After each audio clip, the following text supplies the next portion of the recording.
Bom, eu tenho a dizer o seguinte, que em relação ao nosso sistema de educação, nós temos praticamente duas grandes fases depois do período colonial. A primeira grande transformação ocorreu logo depois do terceiro Congresso da Frelimo, portanto, na educação em 83, quando houve o chamado novo sistema de educação, que depois chamou-se o Sistema Nacional de Educação. Então, nesta grande transformação, o que é sintomático é que todo o projeto de educação estava submetido a um grande projeto social que era o socialismo. E, portanto, o projeto de educação era formar o homem novo. Essa que é a ideia principal. E é sobre isso que se organizou todo o sistema. Portanto, o que quero dizer com isso é que havia um ideal acima do sistema e que servia como uma luz para a concepção de um sistema desde o ensino básico até ao ensino superior. Portanto, esta transformação de 1983, 84, foi uma transformação que eu chamo de paradigmática em relação ao tempo colonial. Portanto, virou-se todo o sistema que passou a obedecer a um princípio societal que é o desenvolvimento de uma sociedade socialista que se compreendia mais justa, e depois também a educação cobre essa tarefa de formar o chamado homem novo.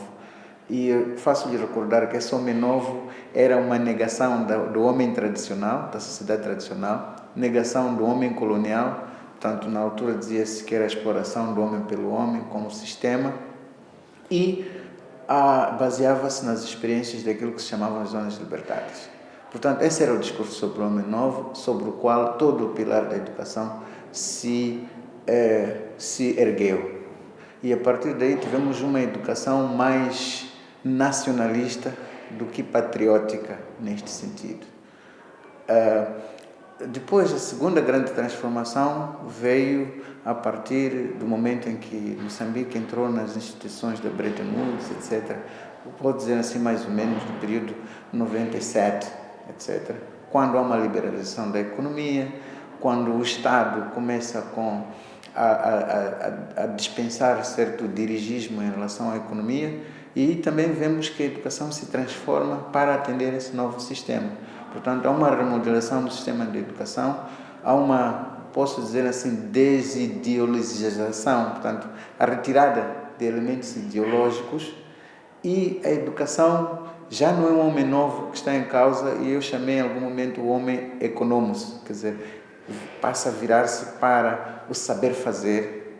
E então aí é que começa, se for a ver mesmo, a crise da educação, ou a chamada crise, porque enquanto a sociedade exigia que a pessoa que sai na educação pudesse, ou da escola, pudesse saber fazer alguma coisa, e essa coisa obedecesse a um projeto político, claro, mas no processo de educação já não temos nenhum projeto político claro, é um capitalismo, vamos assim dizer, dolarcrático, como diz Severino Nguyen, e então também há uma grande crise na educação, que eu acho que é uma crise de valores, mais do que crise do ensino. Portanto, é crise de valores no sentido de que a educação já não é o saber ser, neste caso vou dizer assim, uma educação patriótica, de a pessoa ter valores que o identificam enquanto moçambicano, mas passa a ser o saber fazer, e que é baseado na competição, e leva a todo tipo de coisas. Então, voltando à sua pergunta, eu acho que a aparente ideia de que formou-se muitos quadros, mas não tem resultados em termos de desenvolvimento, resulta desta transformação que a educação teve e que já não tem rumos claros e que se baseia em princípios claros.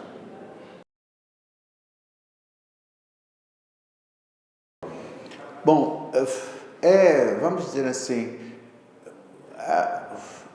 um processo é coerente quando há um norte, ou seja, quando há uma direção clara, ou pelo menos dizermos em termos modernos, consensual. Então, o nosso sistema de educação sofreu também este processo de perca de norte que o nosso país sofreu. Então, se eu for diretamente à sua pergunta, se é crise da filosofia de educação, eu não diria que é uma crise da filosofia de educação. Eu diria que a filosofia deve adaptar-se a olhar para a nova situação com novas formas de interpretação, novas leituras em relação a isso. Antes havia uma filosofia barra ideologia imposta, claro, na situação do partido único e na situação de haver um aparelho partidário muito forte e que, de certa forma, definia, porque educada, né? Havia uma elite educada que definia o que devia ocorrer no país como orientação e na educação em particular. Como eu já disse, o homem novo. Mas não quer dizer que hoje, nós regressando ao homem novo, vamos ter uma educação organizada. Agora, a filosofia aí é chamada, não é, a redescobrir sob que valores uma nova educação deve se erguer e oferecer à sociedade esta nova forma de valores sob a qual a educação deve se erguer ou deve procurar os seus fundamentos, para falar melhor. Então, não é uma crise em si, mas é mesmo, vamos assim dizer, é uma situação de procurar no pensamento, como é que eu ia dizer da melhor forma, no pensamento resumir aquilo que está a acontecer na sociedade.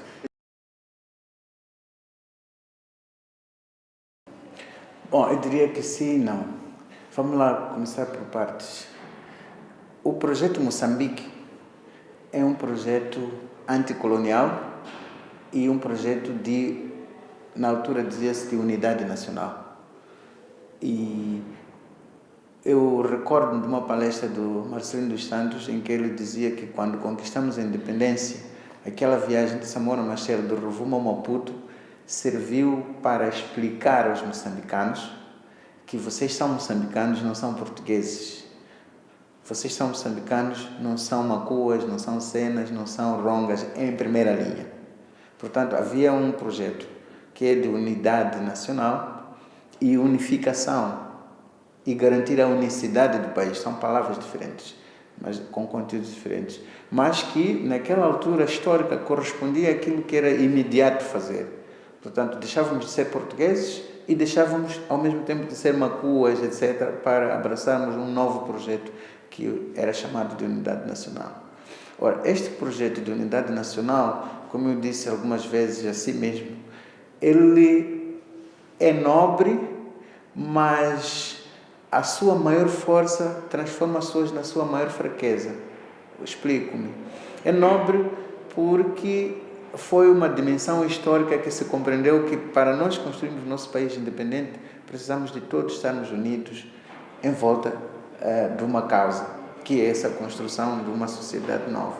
Mas, ao mesmo tempo, ele baseia-se num pressuposto que, embora na altura fosse certo, mas hoje tornou-se falacioso, que é o pressuposto de que a unidade nacional assenta-se sobre tribos ou sobre etnias.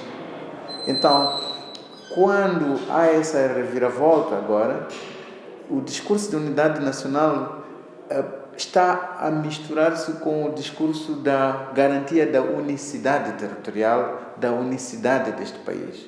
Então, eu chamo unicidade a busca de uma gestão que garanta que o país se mantenha unido, ou que o país se mantenha uno.